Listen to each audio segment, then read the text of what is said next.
Welcome back to Facebook Monetization. And in this video, we are going to just conclude with some final thoughts about our talk about doing a recurring membership inside of Facebook and creating a number of products and creating a different income stream for your business. Now, again, remember the real benefit of being able to use Facebook in this way is that people are already here. What you're doing is you're taking advantage of the traffic that's already there and getting people to opt into your list and then moving them into products on Facebook.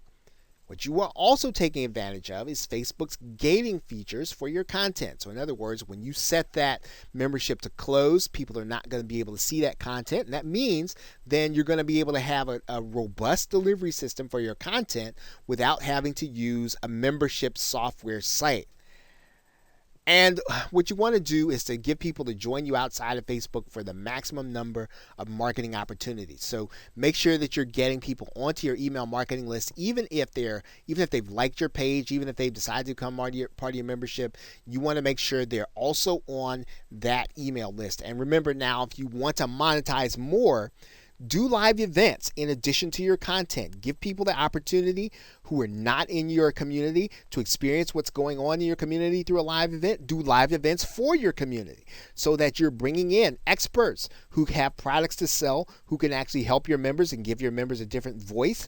But again, make sure to be their affiliate when you do that. Offer different products when you do your own live events inside of your membership. These are great ways for you to increase the amount of monetization that you are able to do.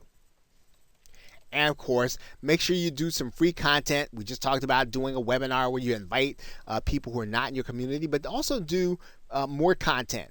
Give people who are not members the opportunity to see some of the content that's available to them, and then use that content as bait to invite them inside of your membership.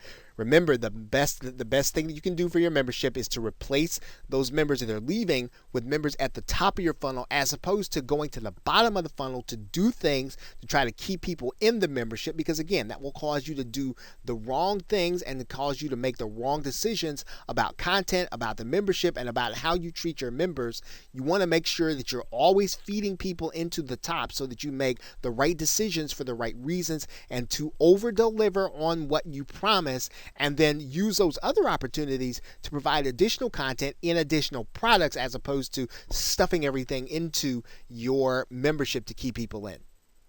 Okay, so with that, thanks, and I will see you in another video and or another course.